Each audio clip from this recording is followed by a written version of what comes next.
is with myself and Dr. Wardak. We're going to describe our experience with ICON for brain metastases, both traditional treatments and some non-traditional treatments, and our outcomes here. And so this will be a combo lecture. I'm going to share my screen and we'll get started.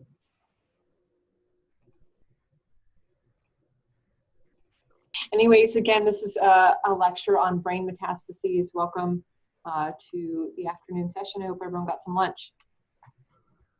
So by way of background, brain metastases are the most common intracranial malignancy, as everyone knows, and the annual incidence of brain mets in the US is going up and estimated to be around 25,000 per annum currently.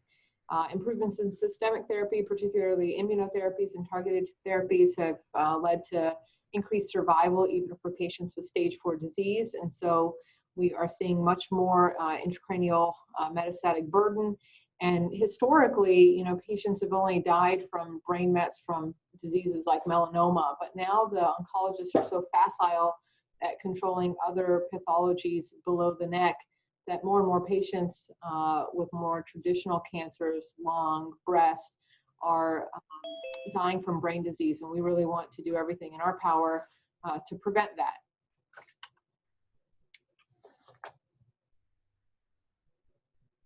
Zabi? So we'll describe in this lecture the different radiosurgery strategies that we employ here. Definitive is your sort of traditional SRS framework where patients come in, they get a single session treatment, plus minus frame, and then go back onto systemic therapy. Distributed radiosurgery, Zabi touched on a bit this morning, but it's the idea that if you have someone with more than oligometastatic disease, let's say 7 mets, 10 mets, 20 mets, but otherwise good performance status, and you're trying to spare them whole brain radiation, what's the best strategy to treat that number of metastases with radiosurgery?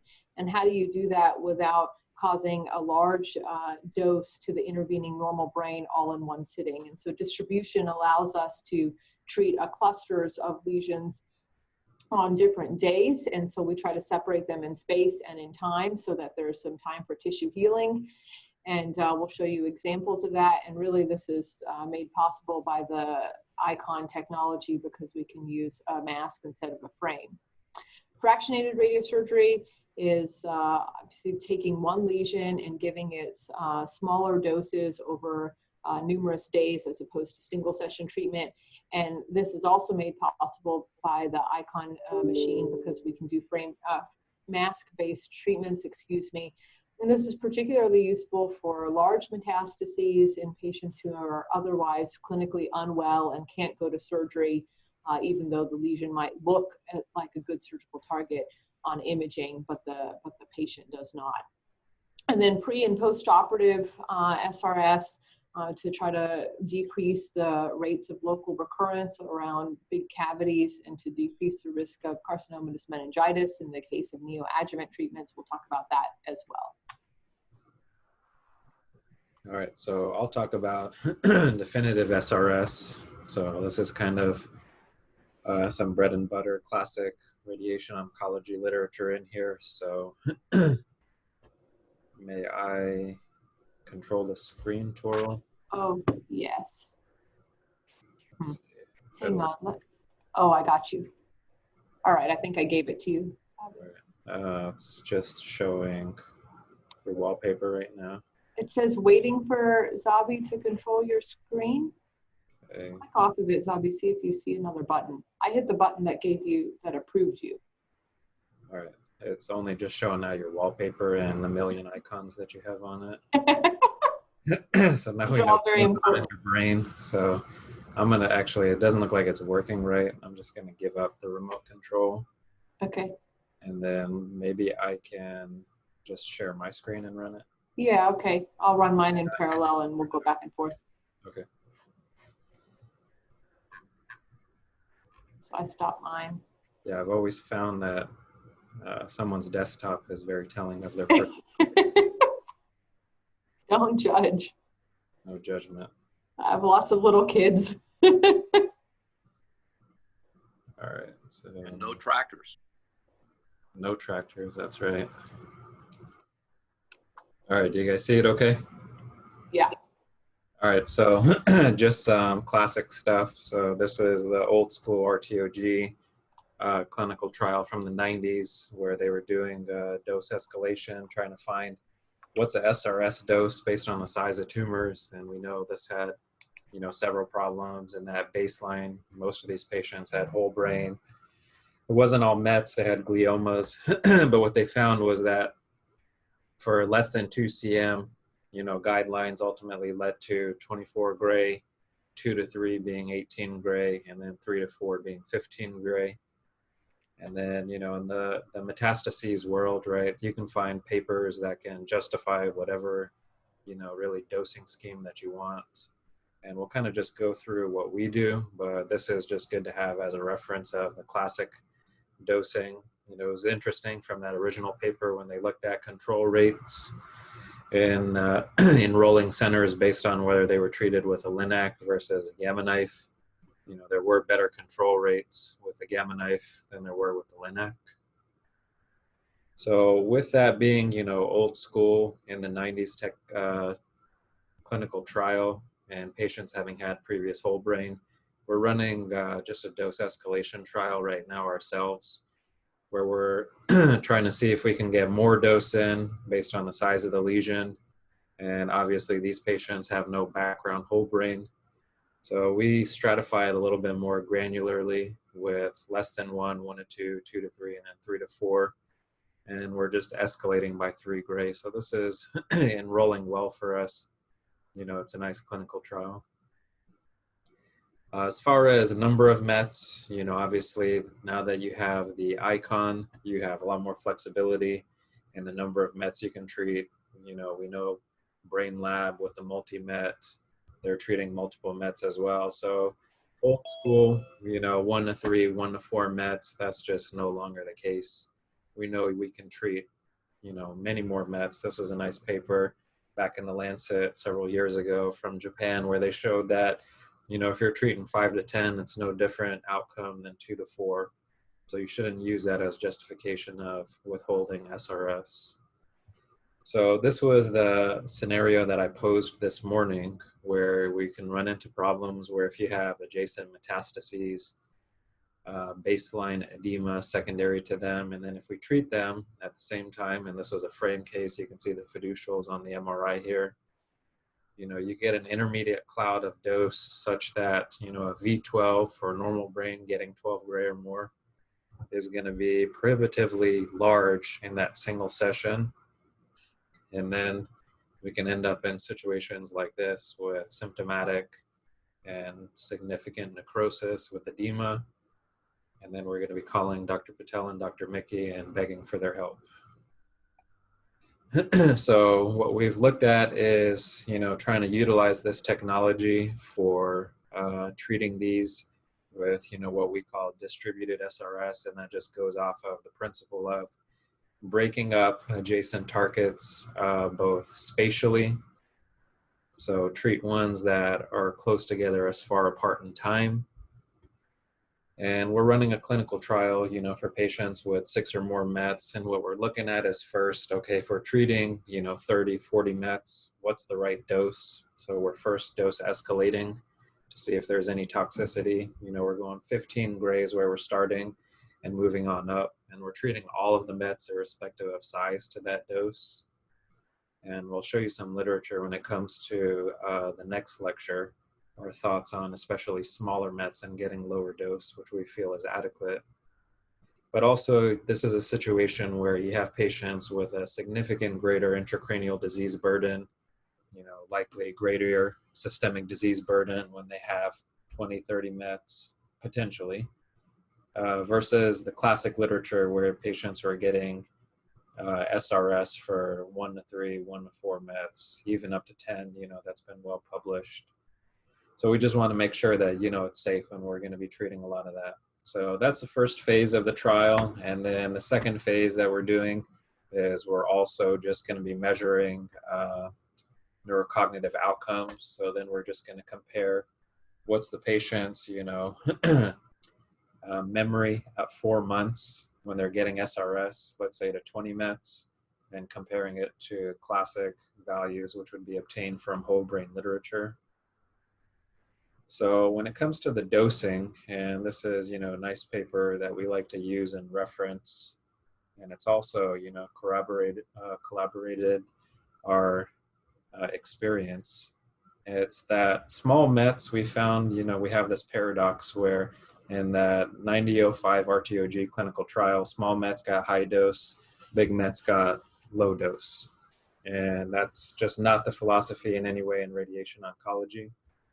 So smaller tumors, can use less dose, and larger tumors need more dose. So what this paper found is that really, if you look at on the bottom left and the top left. So A is if you have METs that are less than 1 centimeter in size, there's no difference in control whether you're giving it 15 gray or if you're giving it 21 plus. However, if you look in the bottom left, then if you're giving a MET that's larger than 1 centimeter, 21 gray, then you will have better control rates than if you're giving 15 gray or less. So when we're thinking of, just overall how we're dosing things, this is what we're looking at and thinking that as METs start getting larger and greater than 1 centimeter, then that's really when we're thinking about giving more dose. But if they're smaller, then we're okay, especially in the setting of innumerous brain METs that you're treating with the mask over several days, where you're trying to balance, okay, the number of METs you want to treat, the beam on time, the dose delivered, the shot size that you're going to select, that we're okay with 15 gray. So this was the image that I had shown you guys this morning. So this is kind of just a schematic that shows if you have this cluster of multiple METs, if you break it up into 2, 3, 4, 5 sessions, how you can try to optimize your planning such that if teal is day 1, you're treating this MET and this MET on day 1, and you're not treating any of these which are in between. So really this is where we're trying to get that spatial distribution as well as temporally by treating them on day 1 and day 5 as well. So we have to do this like I showed you guys manually right now. We just list out whatever our targets on the side or at the bottom that are closest to one another. We count how many METs we have in total, how many days we want to treat it on, and then metastases number 2 and 4 we would treat as far apart in time as possible. So we do that, and this is just a couple of images just to show you what it looks like if you have this patient had, let's say, 5 METs here in the posterior fossa. If you wanted to treat all of them at once and you wanted to give 24 gray to all of them at the same time, the green line is it's the 12 gray isodose line. So you can see this is what ends up happening when you have adjacent targets that you're treating all at once. And here you can see again, right here, that adjacent 12 gray, and then you can see it quite well here in the coronal. And when you just do a quick measurement, if you're given 24 gray to all these METs, then your V12 is 8.7 cc's. So another advantage of treating these smaller METs in the patients who have innumerous METs, by giving it a lower dose, just by virtue of giving 15 gray for these sub-centimeter METs versus 24 gray, we immediately, just from giving a lower dose, eliminate that 12 gray overlap. So the green line now you see is the 12 gray. And then here you can see as well how this has gotten really tight here in the 12 gray. And this is how we would break it down, is such that we would not treat all of these at the same time. You can see all of these in a row. We would just treat a couple here and we would leave these in between. And then we would bring the patient back on another day and then treat a couple of others, etc. So these are just other pictures just showing how these are far apart. And then this one, which is close to this on the right, we wouldn't treat at the same time. And really, when you look at it here in the sagittal, we just would not want to treat all of these in the same plane. So just quickly looking at, okay, the effect of the dose on your V12. So going from 24 gray to 21 gray as a prescription, you can see your V12 already drops down to 6.5 cc's and really gets low if you're giving lower doses. But then this is, ultimately comes down to your comfort level and the dosing that you're going to deliver. It's going to come down to, okay, where the targets are, how big they are, you know, what's the patient's systemic disease burden, what's the histology, you know, that's ultimately all taken into consideration as well.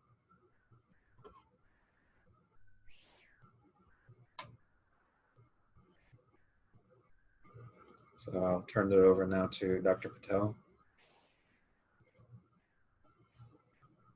Perfect. I'm going to share my screen again.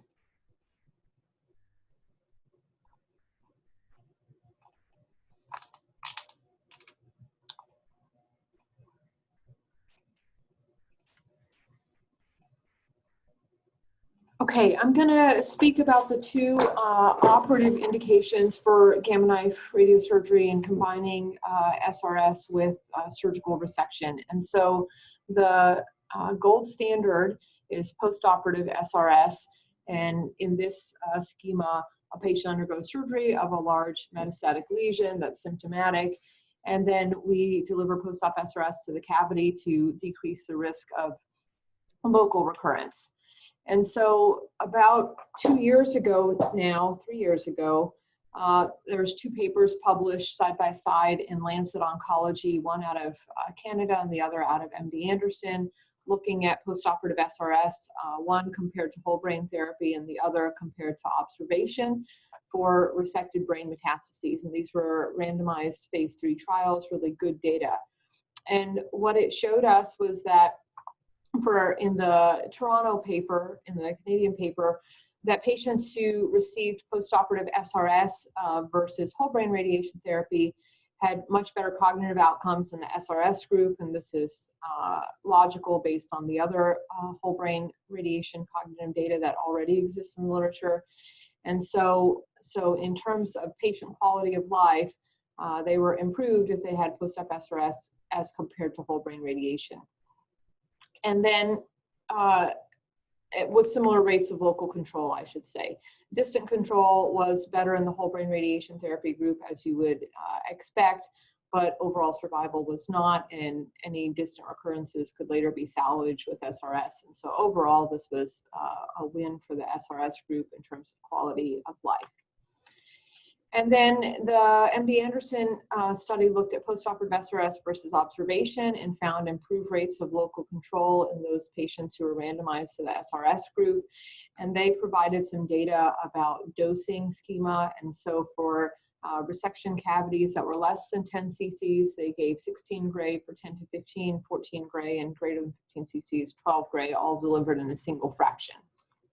And the data from their study showed that, as I said, the SRS group had an improved freedom from local recurrence. That's how they present this data, rates compared to observation.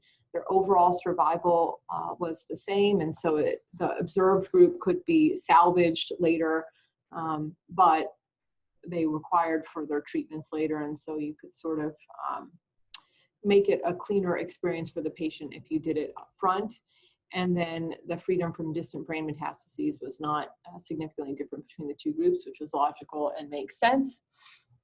They then subclassified their data based on size of the lesion.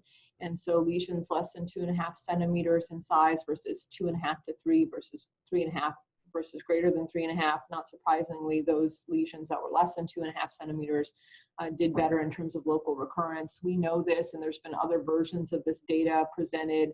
Lesions that touch the peel surface, for example, have a greater risk of local recurrence, and in general, lesions that extend out to sulci and peel surfaces tend to be bigger. And so this all corroborates things that are in the literature already. They then did a subgroup analysis based on melanoma versus other pathologies, and the melanoma patients tended to have improved freedom from local recurrence, perhaps because there's some combinatorial effect from the immunotherapies that those patients get in the SRS in the postoperative setting too. That's reaching, but I think that there's some data to suggest that. And interestingly, the patients with 2 or 3 metastases had better freedom from local recurrence than those with 1 metastasis. It's hard to completely understand this data. the tails of the curve come together at the end. But I suspect that this shows that those patients who had more metastases are perhaps in a more mature phase of their disease as opposed to a rapidly accelerating phase, which might be the case with a one metastasis patient that you're just beginning to see things. And so that might explain some of the separation there early.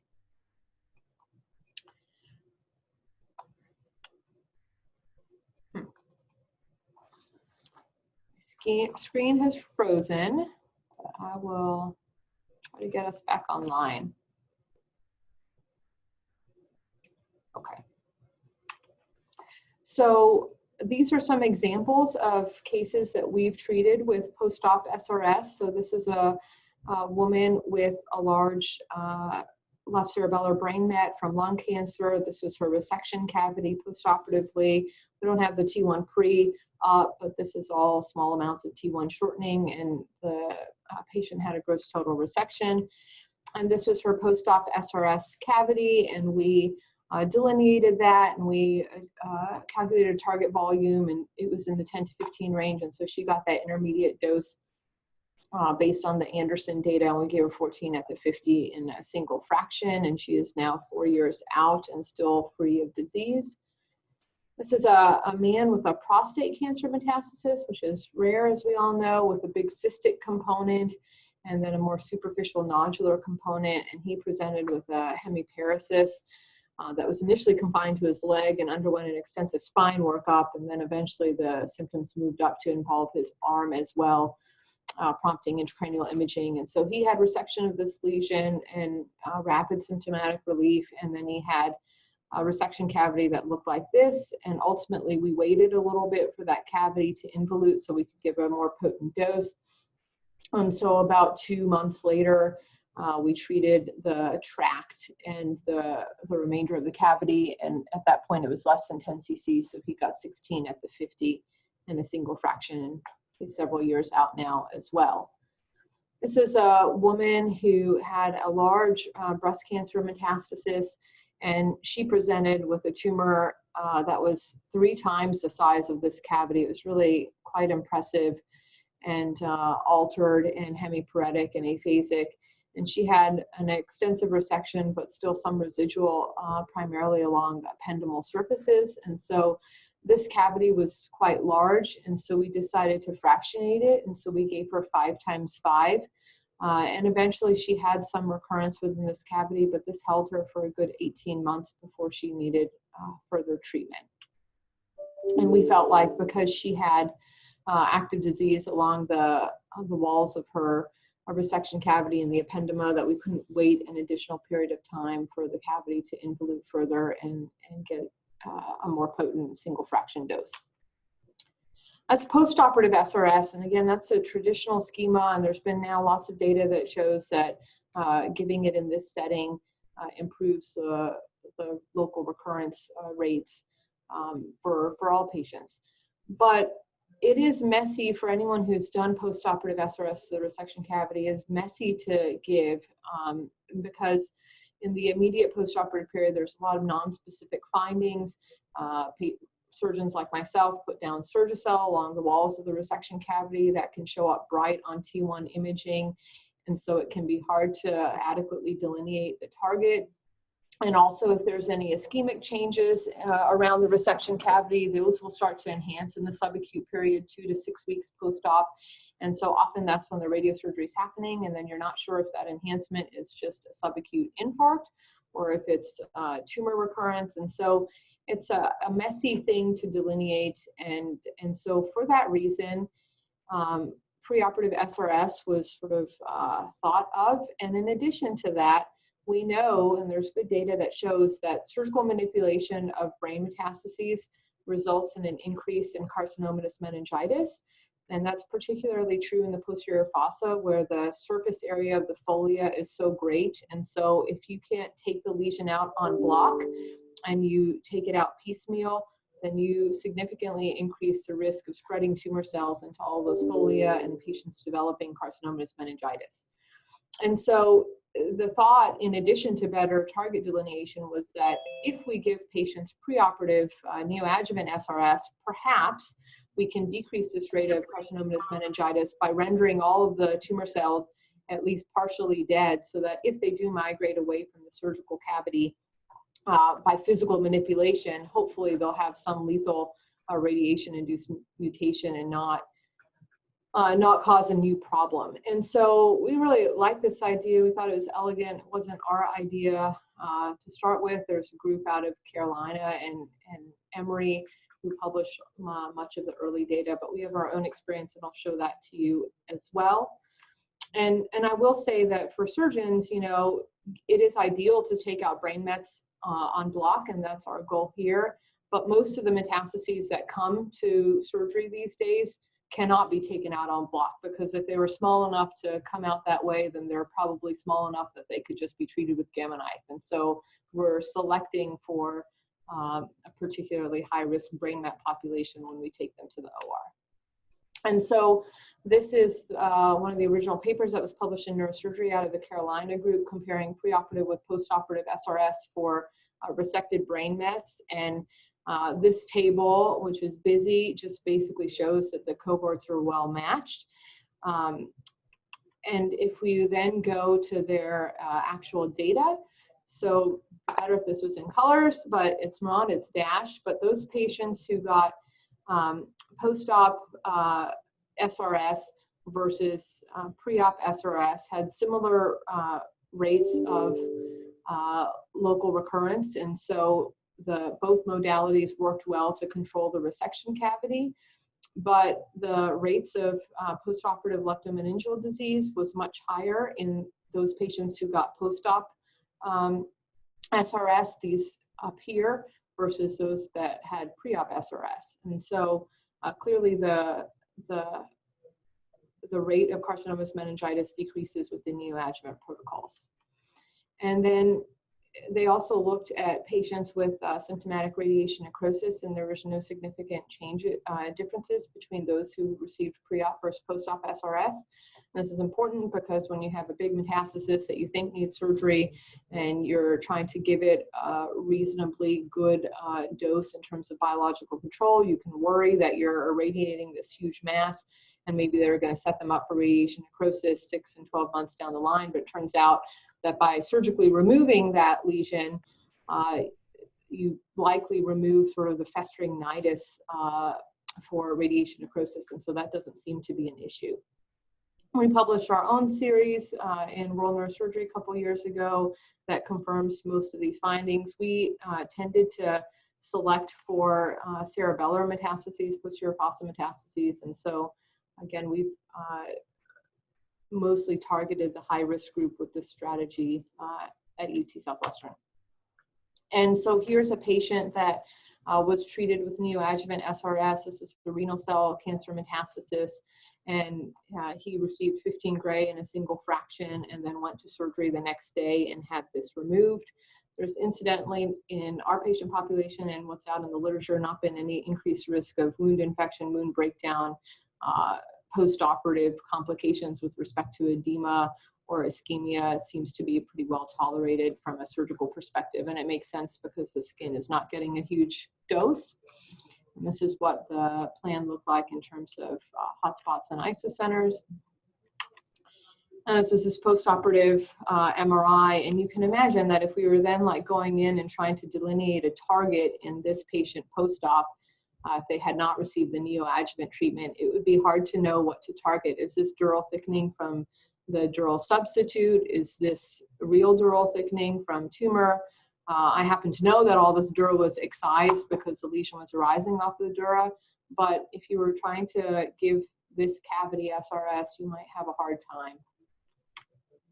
And then here's another patient with a symptomatic frontal metastasis from cholangiocarcinoma, presented with seizures, had a lot of edema, and this was a surgical target because this was her only lesion, and again, she was symptomatic with seizures and cognitive changes, and so we gave this pre-op SRS and then resected it, and this is what her post-op scan looked like. I said that in each disease-specific lecture, we would give some commentary about frame placement. And so you saw this picture yesterday in the frame placement lecture. But for brain mets that you're treating in a frame, you want to make sure, again, that the base ring is below the earlobe. And by doing that, you'll ensure that you scan the entire head and that even the lesions that are low in the temporal fossa or posterior fossa can be accessed. And although we do most of our brain met patients in a mask these days, every now and then you might have a lesion that's in the brainstem that you don't feel comfortable treating in a mask, or a patient who's real claustrophobic who doesn't want a mask on their face. And so it's important to keep these things in mind. And then imaging issues specific to brain met patients. I think Jing went over a lot of this yesterday, but this is the order that we place for radiology, and we get 3D T1 FAT-SAT post-contrast images with 1.6 millimeter slice thickness and get straight axials without obliquing the patient. And then target and critical structure doses that are pertinent to brain mets. We've sort of talked through a lot of this, but Zabi went over the definitive SRS doses that are based on traditional data. For brainstem metastases here, we tend to use 13 gray, or if it's a bigger lesion, then we'll potentially fractionate it, usually 20 to 25 and 5.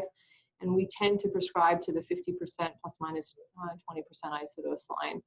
For fractionated SRS, there's no perfect literature to guide us, but we have tended to use a range from 25 to 30 and 5. We had a series of patients that we treated 9x3, but had sort of unacceptable rates of edema and radionecrosis, and so we backed off of that. Distributed SRS, Zabi has a protocol that he's PI for that's investigating appropriate doses for these patients, and so we hope to have some informative data on that soon. We've treated several thousand lesions this way now.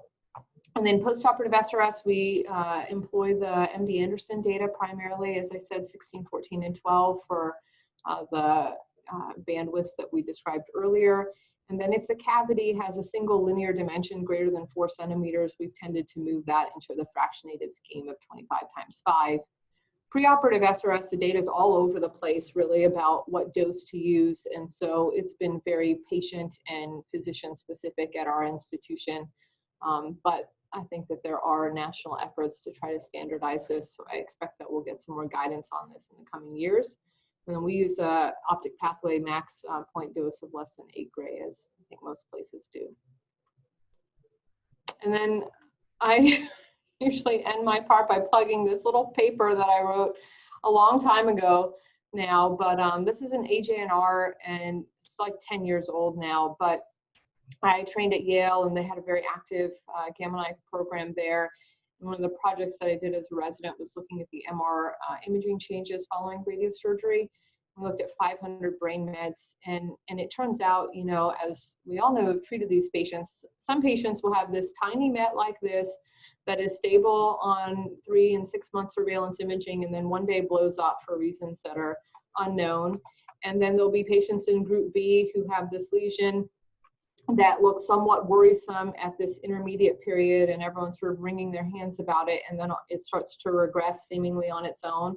And then there's lesions like group C that are huge, and you think there's no way I'm going to get this under good control, and they just regress and regress and regress. And so this paper was looking at these different patterns of radiographic change, and the bottom line from this paper is it's hard to, when you're just looking at one point in time, understand where you are contextually in the patient's ultimate outcome, and that if the patient is not symptomatic, it's important not to be knee-jerk about it and pull the trigger on surgery or lit or Avastin or hyperbaric oxygen, that oftentimes these changes are transient. And in fact, we found that patients who had a transient increase in lesion volume post-SRS ultimately did better. And I suspect that that is from some biologic inflammatory response, perhaps some immune response, where you're getting some actual activity in the tumor. It looks worse, but it's really some form of pseudoprogression, and then life gets better. And I think this is particularly going to be more relevant in the era of more and more immunotherapies. And so we interpret imaging changes, especially at a single point in time, with a lot of caution. And that's what I have.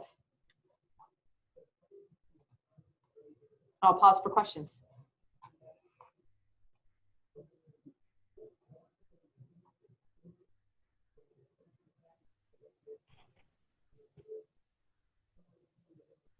The slide about the 15 gray for sub-centimeter metastases didn't look like it was in that in our handout. Do you have the reference for that?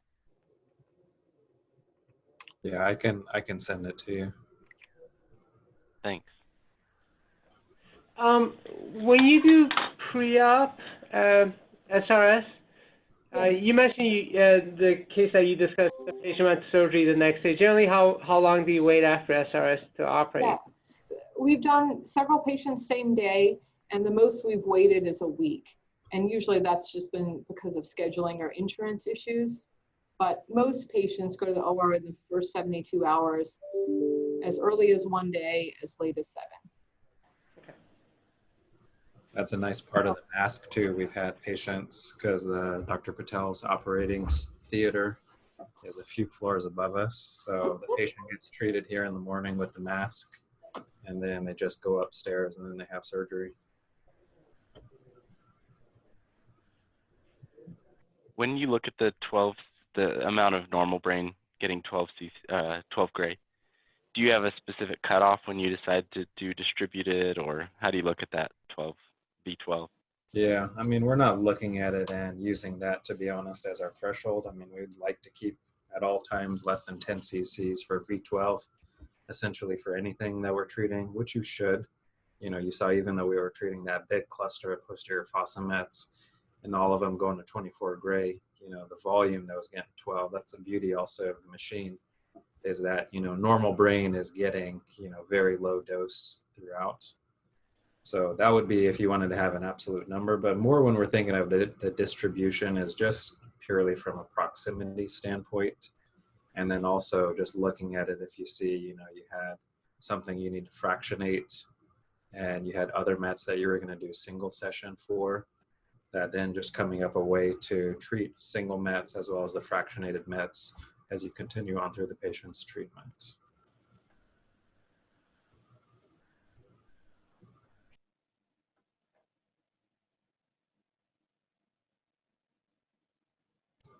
All right, so if you guys are okay with that and no further questions, I can kind of go through a bunch of mask cases and what we've learned over the years